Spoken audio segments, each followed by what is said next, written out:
Welcome, friends, to the Ink to Film podcast, where we read the book and then see the movie. I'm writer Luke Elliott. And I'm filmmaker James Bailey. And this week we are off again, releasing a From the Vault episode. This one is going to be on The Handmaid's Tale, the 1990 film.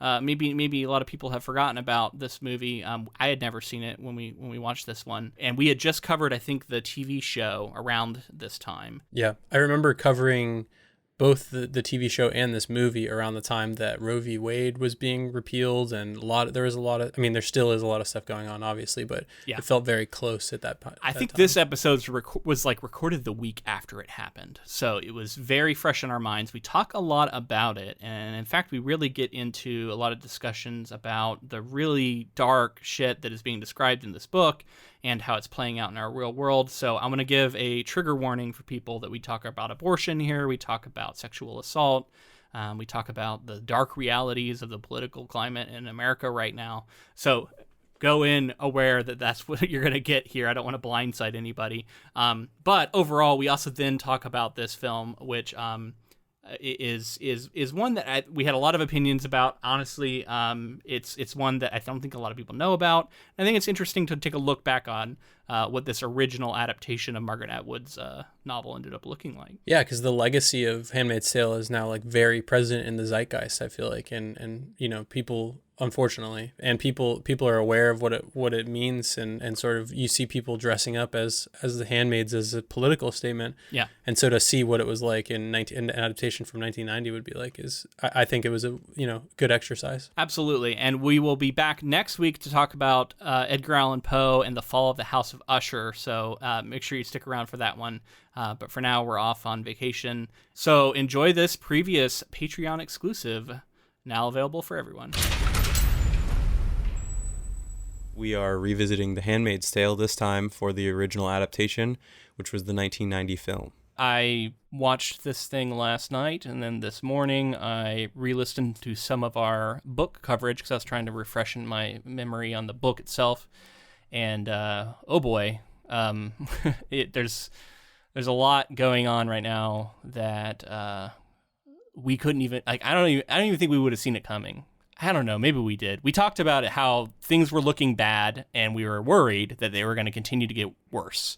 And since we have recorded that, they have gotten worse in many ways, especially with Roe v. Wade being stricken down by the Supreme Court since we last spoke. So insane. You know, there's not much that we can say that's going to make anything better, but it's just like this catastrophic historical events keep happening to us here in America and in the world, and it doesn't feel good. It feels like we're backsliding in a lot of ways, and I mentioned in that other piece that it's this weird phenomena where I always felt like the goal of the country was progress and to move forward and to get better, and for whatever reason there's been this like pride in backsliding and this weird thing that I really didn't see coming in my childhood. I was more of an optimist, and looking at the history books would always see the things that people were proud to talk about were us sort of overcoming these bigoted and like sexist and awful things that have happened in our history.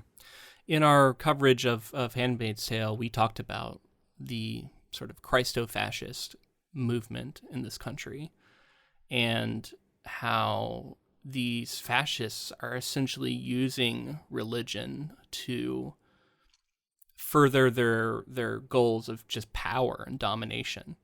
And we talked about how Margaret Atwood, when she wrote The Handmaid's Tale, only used real things that have happened throughout history when, tyrants try and take over. And she was seeing how throughout history, when totalitarian governments seize power, one of the first things they always do is roll back the rights of women and assert control over women. And this moment we're in, where Roe v. Wade has been stricken down, is just part of a broad attack from conservatives in this country on human rights and personal freedoms, especially for women, in an attempt to control and dominate and dishearten. And they use the cross and, the Bible to dress it up like it's something else, but it at its core isn't. And it's disgusting, and it's a humanitarian crisis that is just beginning. That I think we're going to see get a lot worse. I also mentioned in that bumper the way that this feels like this story, Handmaid's Tale, the original novel came out in 1985, and this film came out in the 1990s. And even when we had The Handmaid's Tale coming out I think it started in 2017 on Hulu, and it was sort of coming at the heels of Trump being elected, and just all of the ways that this feels like it's like a cautionary tale, and it's supposed to be something like a roadmap of like what we should not allow to happen, and the ways that it just feels like we are as dumb as much as you're like, there's no way people could be stupid enough to allow this to happen. It's still somehow happening through political machinations, like cheating, and then also just like people maybe not being as active as they should, and being as sort of within voting systems, and that's the other frustrating thing is we just talked. I feel like we talk about this every time we get on to record now, but it's that like, you know, we voted the right way, and like, why wasn't Roe v. Wade ratified and you know, cemented long ago? Why are all of these things? It's just this frustrating thing. It's so much bigger than any one of us, right? Like, me and you can't do anything, but you know, one of the things we can do is talk about it, I guess, and hope that it changes some minds. And when I was very young, I was someone who was on the fence about choice versus, you know, the quote-unquote pro-life movement. I guess I didn't really have a strong opinion either way. I didn't know enough. Not to mention raised in a conservative, you know, white conservative area. Yeah.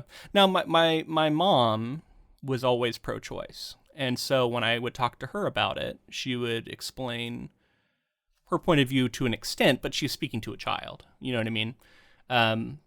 And it took some time, I think, for me to really internalize the inherent freedom that women deserve to have control over their bodies, and how when you start legislating, you're inviting the government into the doctor's office to dictate to you what you have to do. And some of the like most traumatic, often moments of your life where perhaps you have been sexually assaulted, and, you know, find out you're pregnant with the assaulter's child. And now the government is going to come in and tell you you have to carry that baby to term. I mean, you also have the horrific situation of young women becoming pregnant and being raised in a situation where they know that their family may disown them. They may be, you know, legitimately homeless if they come out and tell everybody that they're pregnant.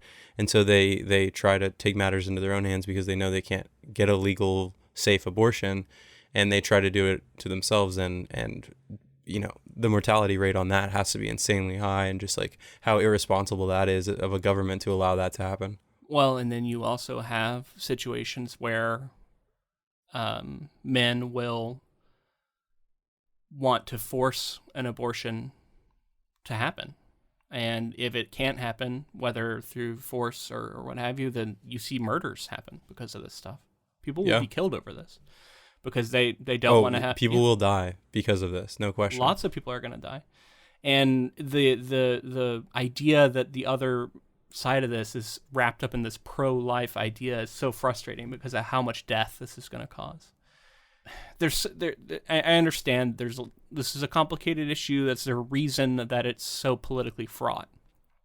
And if you're someone who considers yourself pro-life, or at least leaning that way, you know, first off, thanks for listening. That's good on you for at least giving it a shot. But, you know, I imagine you have a lot of arguments, right? Like that you want to put forward, and usually it's about the life of the, you know, fetus. The child, the potential child. You know, I think there's common ground that can be found.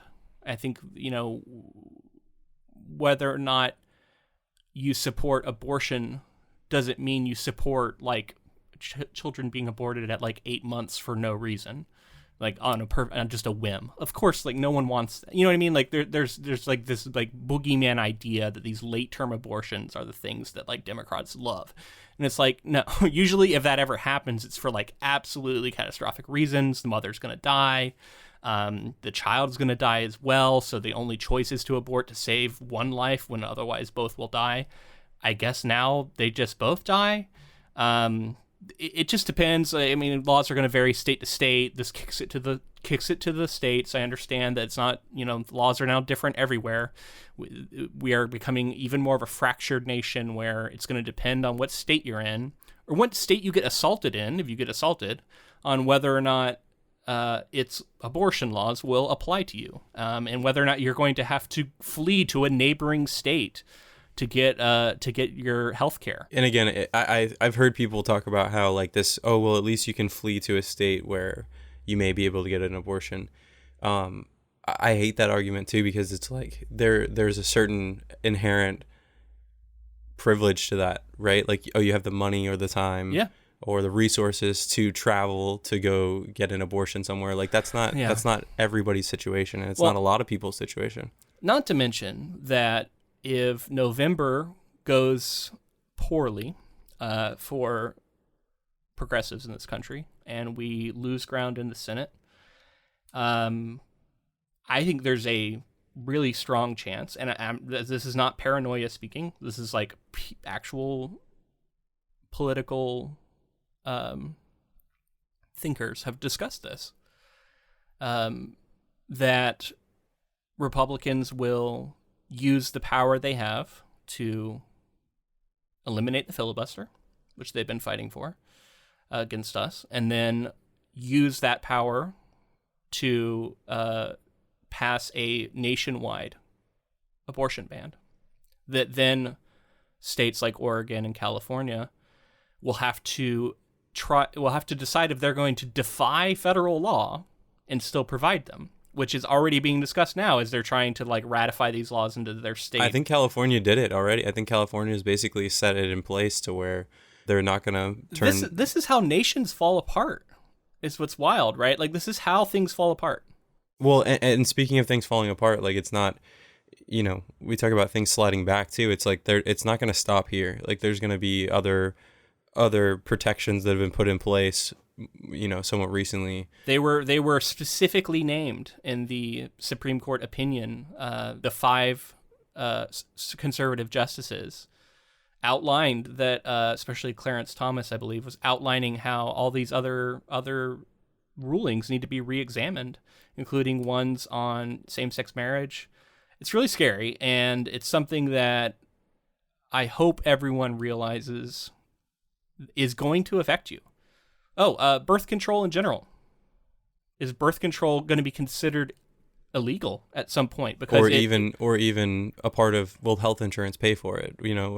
Sure, that's the first step, but it could be criminalized at some point because it's taking away a potential life. Like when you start talking about potential lives, you start talking about the granting personhood to a fertilized egg. Like it gets insane. The things that can be done in the name of that.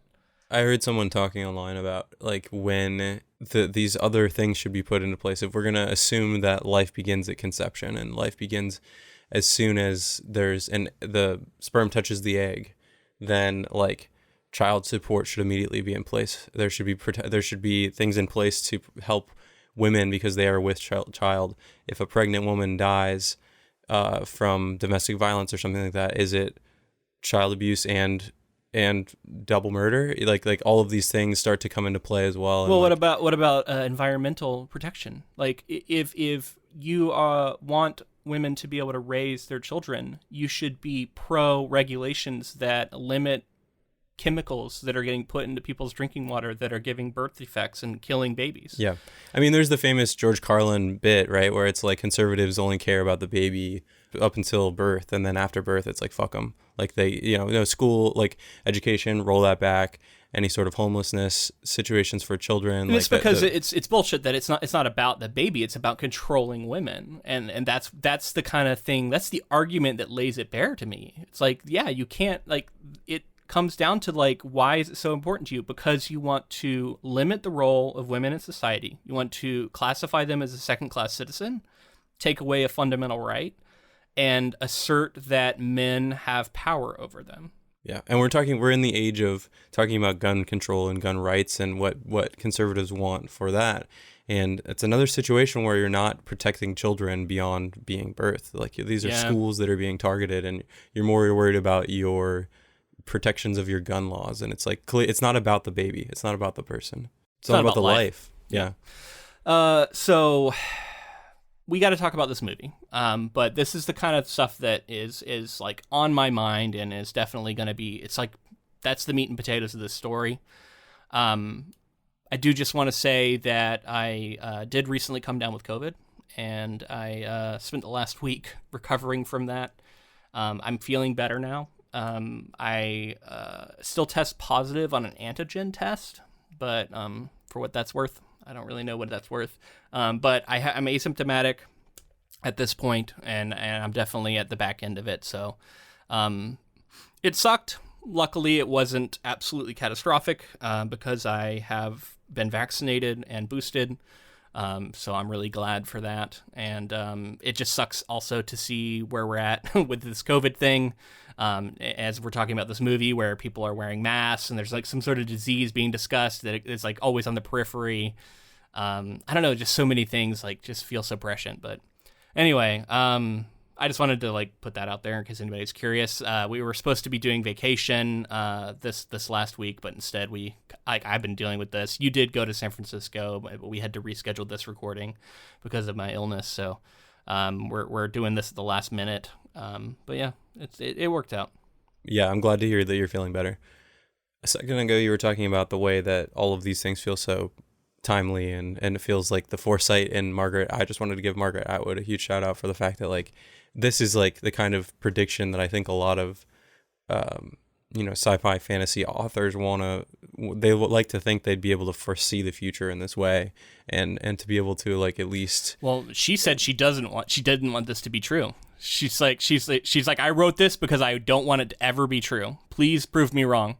But she's obviously leaning on something that could be true, and the fact that it's come true in that weird sci-fi way where normally it's fun, like, oh look, they predicted the iPad or the iPhone or something, and like now we're looking at the dystopian version of that where it's like, holy shit, she's predicted a lot of these things that become factors that build to this like larger sort of dystopian future that we're facing right now, it seems like. Yeah, I mean, there's an accelerant poured on this with the fertility percentages or whatever going way down in this version of America, right? Where because of that, there's a heightened anxiety about childbirth. And I think that sort of pours gasoline on this in a way that makes it so that things are going to progress differently here than maybe we would see them in the real world.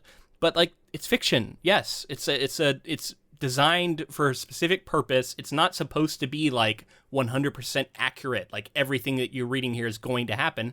It's more like this is the kind of shit that could happen, and all of it has historical precedent. And yeah, a lot of this shit could happen.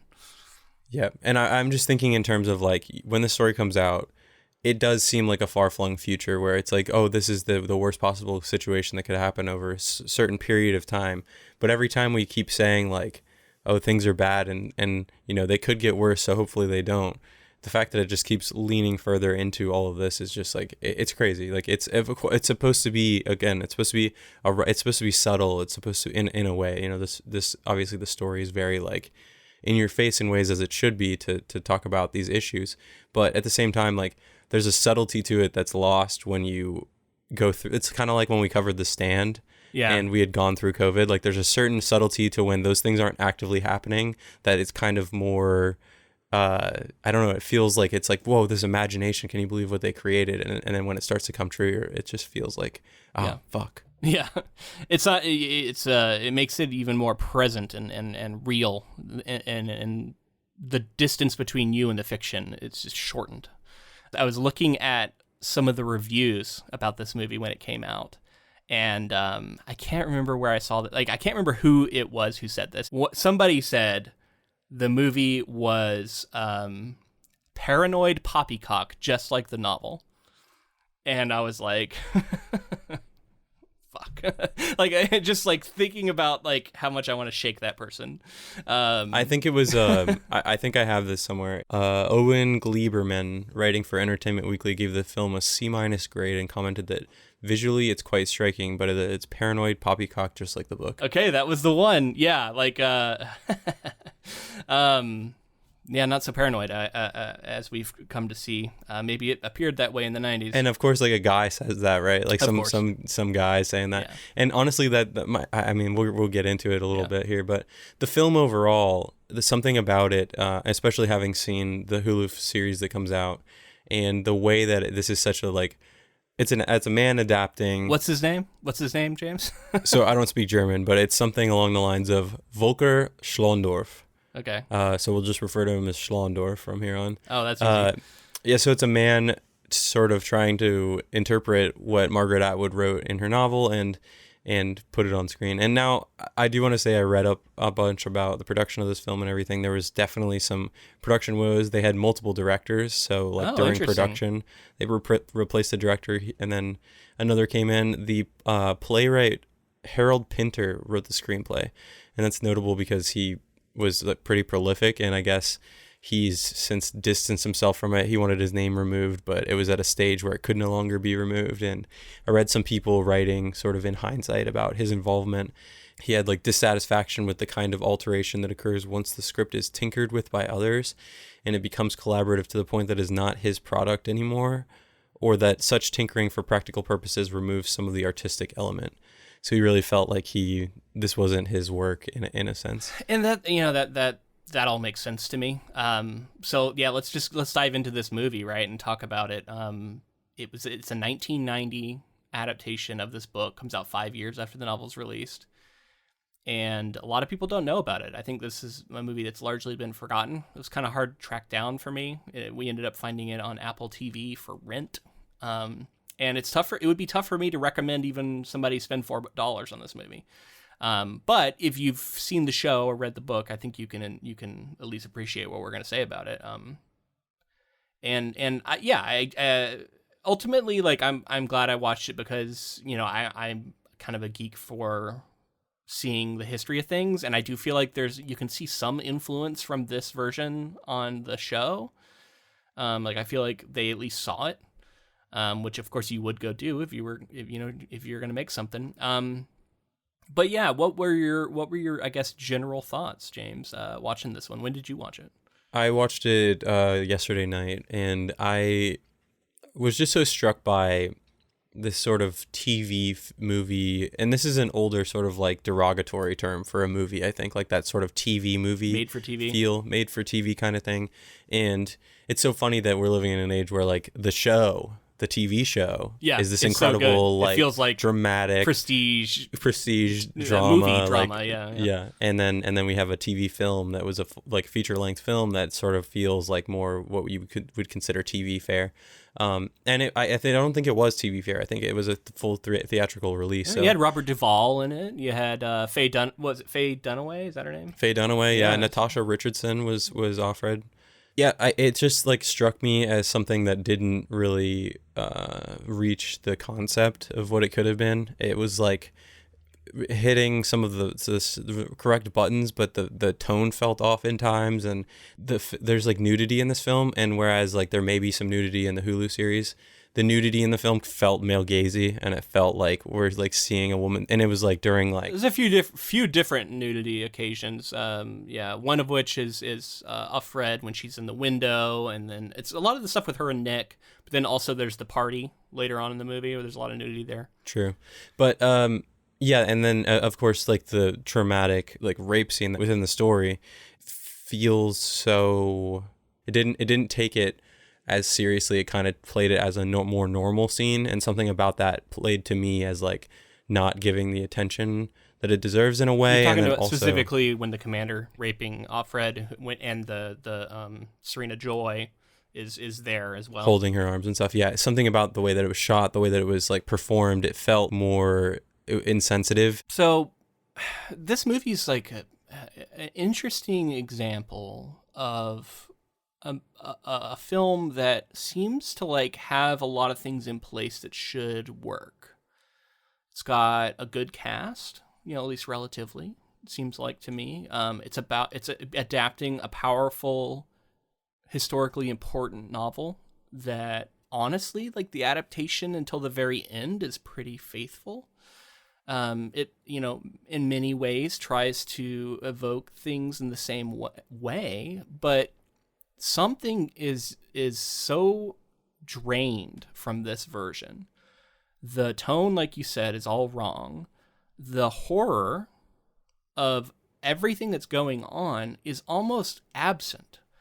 And it's so weird because the things that are happening are horrific that you're seeing, but yet the movie doesn't seem to be aware that it's horrific.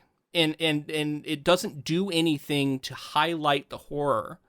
And I'm not talking about anything garish. I'm just talking about like recognizing the horror of the thing you're showing. It fails to do that. Is there like a film term for this where like something about the editing or something about the production, something about the direction, it just isn't conveying the theme that you're intending to do? Like it felt the intention was there, it just wasn't coming across.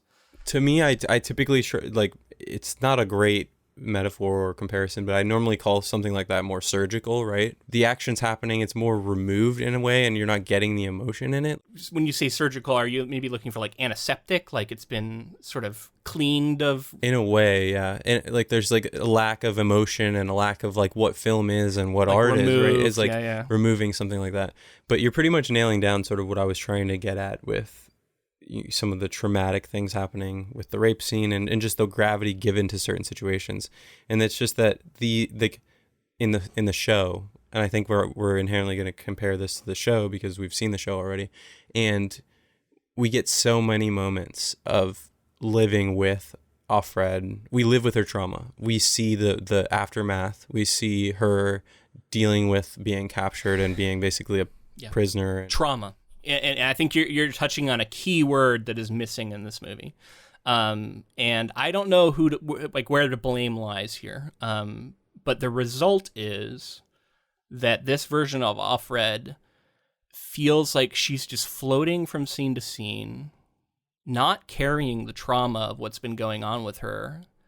She's just like, everything is dealt with so, I don't know, like mechanically. And it's like they're expecting us to see that it's bad and recognize that it's bad and that for that to be enough, but we're not seeing a human being reacting to the horrific things being done to her. And that just, to me, like, it felt like, what did you say the actor's name is who plays Offred? Oh, it's Natasha Richardson. So yeah, I don't know whether or not it's Natasha Richardson's fault, if it's fair, or if it's just like an overall, problem with the movie itself. But it felt like she was nowhere near Elizabeth Moss. Like, Elizabeth Moss kills this performance in Handmaid's Tale. We talked about how incredible she is. Just the amount of pain and anger and rage and trauma that is conveyed in her eyes, and which to me is always the sign of an amazing acting is when it's all in the eyes. And I just see none of that in this performance. Like, I'm looking at her eyes and I, first off, don't believe it, and second off, I don't see the pain there that should be there. I think it's probably a little bit of both, right? I think it's like there's some of the performance could have been played up some, but it's also like comes down to direction and what the director wants out of it, and then also the scenes and the material given. So like I don't think there's a director saying, let's take a beat here to deal with your trauma, and I don't see that happening. So there's a material. Yeah. And we don't see great performances from anybody, in my opinion. Like, I didn't think Robert Duvall was particularly good here. I didn't think Faye Dunaway was particularly good here. I'm not like, I don't know Faye Dunaway super well. I looked into her and was in a lot of like older films that I've heard of but haven't seen. Yeah, you should definitely at least see Bonnie and Clyde. Yeah, I saw a list that was like, okay, these are a bunch of like big movies, so I assume she's great, right? And I know Robert Duvall can be great, but I thought like he was toothless here as the commander. None of the menace and danger and inherent power differential that makes these scenes between them so fucked up in the book and in the Hulu adaptation is present here. Like, this version of the commander is not the antagonist that the book lays out and that the show really finds a way to sort of maximize. I thought he was particularly, terrifying in the show in a way. They humanize him in a way, but only insofar as to make him even more frightening, somewhat, to me. So, and again, this version of Commander he's all like, the Commander is a pathetic character. He's a pathetic man, but like, he's not ever anything more than that in this movie to me. Like, he's just pathetic, and he's not frightening. I'm never like afraid of what he's gonna do to her, which, like, you should be. You should always be afraid of what he's gonna do to her, because he has supreme power over her. Yeah, I agree. I think it's, again, probably performance a little bit, but more often than not, material given and direction. Yeah, because like, I even felt like the script was kind of there. Like, it could have been better, but like, the material was there, but like, it felt like nobody was giving their all. Like, their performances didn't have the emotion and the pain. And then like you were talking about the artistry, like in the sort of made for TV feel. This movie didn't feel very artistic to me. Like, it make things interesting, vary the lighting up. Like, if you're in a dark moment, use cinematography to convey the darkness and the severity and the terrible tragedy. And instead, everything felt cold and removed and not effective. I think of those crazy, like, macro close-up shots of Elizabeth Moss while she's like sweating and just like in a full panic and stuff, and the ways that, like, well, and like seeing like tears run down her eyes in different moments when something horrific's happening to her. Like, that's exactly what I'm talking about. That really conveys it. I can't think of an extreme close-up in this entire film that we just watched. I can't think of them. There's not a variety to there is a lot of wide shots, medium shots, living in the medium shot, maybe a close-up every once in a while. And I do want to agree with you about the tone in general. Beyond all of that, the tone feels off, especially with Nick and Offred. I was really frustrated in the way that they seem to make this movie be a weird romance between her and Nick, where it's like, yeah, her fucking kid is gone. She's been raped. She's now pregnant with, someone else's child. She's in a horrific, totalitarian state, but she's got Nick. So that's happy. And like, we should be like titillated by her, because like you said, the nudity is presented in a way that's male gazy and feels like it's trying to heighten that romance and that like sexy nature of it. Supposed to feel taboo to us. Yeah, exactly. It's like, isn't this kind of kinky? And you're like, no, it's not. And everything with Nick felt wrong, and for that reason, like, it really wanted to lean into that, and then that leads to the way they changed the ending, where they the ending is wild. It's supposed to be this like almost like triumphant ending, and I'm like, what of what? Yeah, the whole system's still in place. Yeah, in the book it's ambiguous, and in the show, in the season 1, I think both of them are ambiguous of whether or not that Mayday had sort of rescued her. If I'm remembering correctly, maybe in the show it was a little bit implied that is more likely than not, but in the book it was completely ambiguous. We don't actually know her fate at the end when she's being driven away in that sort of van. But yeah, here she like, Nick is in the van with her, and then there's this, oh my God, cringy moment where he's trying to drive away and she's running after him going, no, you have to stay with me. And it's like, bad. She's like supposed to be in love with him and like all this stuff, and it's like, she's not in love with Nick. He's just there, and he's just a moment for her to recapture a bit of her agency. And when she has sex with him, it's triumphant for her because she chooses it. That's it. It's not because they have some star-crossed romance. And this movie completely misunderstands it and tries to cast it the other way around. And she's in the mountains now, like with a dog, like, and she's pregnant, and she's just waiting for Nick in hopes that he comes. And it's like, she's looking out at the sunset, and yeah, like you said, it's got like, rising positive triumphant music, and you're like, what the fuck? None of this is earned, and it makes no fucking sense. It's like this. There's this weird like epilogue-y feel to it, and it's got like this she's like, I'll one day look for my kid and she'll remember who I am. And I'm like, I don't know if it's going to work out like that for you. Like, Yeah. I don't know. Like, I don't think your kid's going to remember you. And even if they do, like, if you are able to get your child again, like, you know, what life could you give them? And like, at least in the novel, there's like sort of that ambiguous sort of tragedy to it. Whereas here, it felt like they were trying to say, like, she got away, so everything's better now, and don't worry about everybody who was left behind, because this is, hopefully they can escape as well. I'm like, It's very weird. Serena Joy, I thought, was also a character that was a shadow of herself. There's none of the again, the menace and the inherent fucked up power she has. You have what's her name, Aunt Lydia. No, sorry, another character, Aunt Lydia, whose sort of menace is just not there. All of the danger and fucked up power dynamics, it's like they're just play acting at them, but they're not giving them the teeth that they deserve. And then like, I thought the start of the movie was promising, right? Like we see this attempt at the border, the husband gets shot. We see these like camps, and the border has all these people in walking down these lines, and they're being judged whether or not they're positive or negative, I think, on whether or not they're fertile.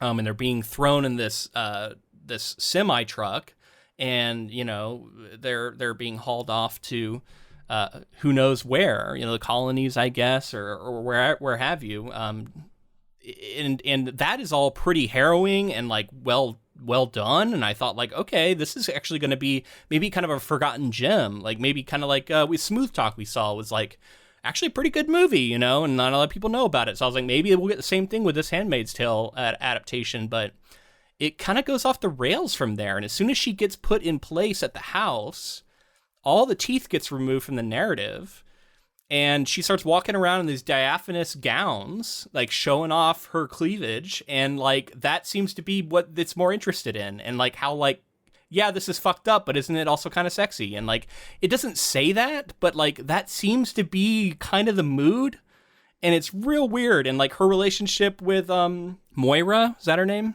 She also just like, it was kind of like at times it was pretty good, but then that character also seemed to be like weirdly happy, whereas Moira is always such a tragic figure to me in the book and in the show. I don't know. There's just so many little things, and it's like, it's frustrating because it's there. It's just handled wrong, and it's got the wrong tone, and it's like, what are you doing? yeah, I think Faye Dunaway realized this and tried to leave like halfway through. And Really? And yeah, she wanted off the film, and the only thing that brought her back was apparently a phone call with Margaret Atwood. Margaret Atwood sort of like talked to her about like the what the character meant and all of these other things, and so she decided to stay on for that reason. And I think like say what you will about the film, but just the fact that like Margaret Atwood like went out of her way to like she tried in some way to help this production along. And So did you read anything about why it went to hell and why we changed directors and like what happened to cause this thing to go under? It's tough to tell, but I can read this little bit here and maybe it could help you. It's from the viewpoint of Natasha Richardson, who was our main lead here. Richardson recognized early on the difficulties making a film out of a book, which was so much a one-woman interior monologue, and the challenge of playing a woman unable to convey her feelings to the world about her, but who must make them evident to the audience watching the movie. She thought the passages of voiceover narration in the original screenplay would solve the problem, but then Pinter changed his mind and Richardson felt she had been cast adrift. Harold Pinter has something specific against voiceovers, she said angrily 19 years ago.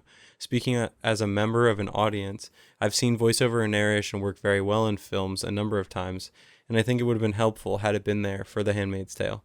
After all, it's her story. In the end, Volker Schlondorf sided with Richardson, so it seems like somewhere along the way, Harold Pinter sort of lost faith in it, and I'm not sure if that happened with the first director or not, but then it's changed, and I'm sure that was part of Faye Dunaway's decision. Like, if you sign on to a film and then another director shows up and you don't agree with their vision, that can lead to some issues. Well, and it's an interesting distinction that she's talking about there, right? Voiceover or not voiceover. And we talk about this all the time in adaptations. It's always a question.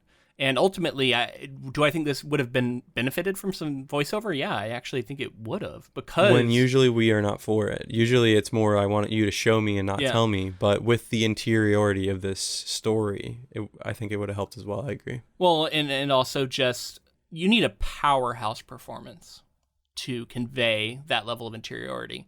And if you're not getting that from, the movie, from your actor or from whatever you're creating, it's time to pivot and introduce some voiceover, because it would have been helpful, I think, ultimately. I don't think it would have solved the problems of the movie, but it would have helped. You're talking about powerhouse performances, and again, I don't necessarily put it on Natasha Richardson things didn't work out 100%, but I did read that originally Kate, or Offred, was offered to Jodie Foster, and it's apparently Sigourney Weaver took the role, but then had to drop out because she got pregnant. So I feel like, more well-known actors, who knows what they could have done with the role. It's just highlights to me, like, you always talk about all the different things that can come up when a movie's getting made that can sink it. And just, it sounds like, unfortunately, some stuff came up with this movie that sunk it. I think so. I mean, it got made, but, like, the result was not good, I think, right. ultimately. Oh, speaking about it being made, this is gonna make your blood boil, similar to that comment made by that critic. Okay. Sheldon Teitelbaum once wrote of this film's development: during the next 2.5 years, Wilson would take the script to every studio in Hollywood, encountering a wall of ignorance, hostility, and indifference. Studio executives knocked the picture, saying that it was, quote, a film for and about women, and it would be lucky if it made it to video. Yeah. No, that also does not shock me, that it encountered that kind of problem. I wish, I wish this movie was good, because then it would be a fun one to be like, yeah, this just was made before its time and people weren't ready for it, and plus a big middle finger. I love when a film like that is naysayed by everybody and then does super well, and then just makes people look stupid, or at least becomes ignorant. A cult classic, or whatever. But it doesn't get to do any of that ultimately, because the movie ended up not being very good. But before we finish, I do have to put this out here. This is a bonus episode, so we're not going full length. But whenever I see The Handmaid's Tale brought up these days online, and I run in very progressive circles, right? I do see pushback against it. And the pushback against it is something that was in my head as I was watching this. And the problem with The Handmaid's Tale is still present in this version. It is present in the show. It is present in the book. I think they did some work to lessen it in the show, which we've talked about. But it's the centering of white women at the heart of the abortion criminalization, and Roe v. Wade being overturned, and everything that's happening right now in our country. When people trot out The Handmaid's Tale, it feels once again like they're centering white women, and they're ignoring that people of color are often the most affected, the most detrimentally affected by these laws, disproportionately so. It's not to say white women aren't affected, but it is ignoring that fact. And for this to be a truly progressive piece of art that is worthy of bringing out time and time again, I would have liked to see that a little more. And so I get that there is a criticism out there among people and who don't like it. They don't like seeing people trot it out all the time. They don't like it being referenced all the time because they see that as an inherent flaw. I know Margaret Atwood has occasionally said some stuff that also has rubbed people the wrong way. But ultimately, to me, I see it as a problem of perfectionism that you often see on the left, especially in progressive circles, where things are weighed on whether or not they are perfectly progressive in the moment and perfectly aligned with every value. And it's very hard for pieces of art to live up to that, especially ones that were written a long time ago. If something is imperfect, I think it's okay to point out those imperfections and highlight them, but then also still embrace the power and what's good. Right? Don't let the perfect be the enemy of the good. And so often we see problems with that. And so to me, The Handmaid's Tale continues to be an amazing piece of work. I think it's prescient. I think it does an incredible job at telling a harrowing, engaging story, but also one that is so important, and I can still recognize that it is imperfect. I think this story is doing a lot more good than it is harm when in its existence, and I think like, of course, we want to see our world reflected accurately in art, and like that's what we should strive for, and that's why I'm really happy that there are people out here who are saying that you know it's not perfect and that these things need to be addressed, because they do, and the better we get with that, the more we're going to see the reflection of our world that is more accurate. But like I the net positive that we're getting from this story and sort of what it's the questions that it's bringing up and the sort of cautionary tale that it is, I think some of, you know, middle class America needs a story like this to start to engage with that, and then like sort of treat it as a stepping stone into more. I don't know. I worry, and this is not my perspective. I just think there is a perspective, especially you think of like what we just heard about the studio executives and stuff, like that story, it doesn't get made potentially, or it's not as widely engaged with or something. And as awful as that is, I do think that we're seeing diversity being addressed in our media and our writing and our film, and I hope that continues to be the case, and we get better and better. Well, yeah, and rightfully people have pointed out that Atwood is borrowing a lot of this stuff from like the history of actual slavery in our country, and is instead inventing a world where slavery is being perpetuated onto white women, and it's sort of stealing that trauma from, you know, what Black people actually went through in our country. I think that's awful. And like, I think it's right to point that out and to be frustrated with it. But I also think that there is value to be had. And like you said, it reaches certain people. This book just does. And I think ultimately you're right. Net good. I think it's a net good, in my opinion. So it was interesting to come back to, and I think appropriate for the time. I don't know if I want to say fun, but like, I like talking about this stuff. It's cathartic, at least, I think, a little bit to talk about stuff like this. So I guess that's going to be it for this month. Make sure to vote for pro-choice candidates this coming November. Yeah. And until next time. Don't let the bastards grind you down.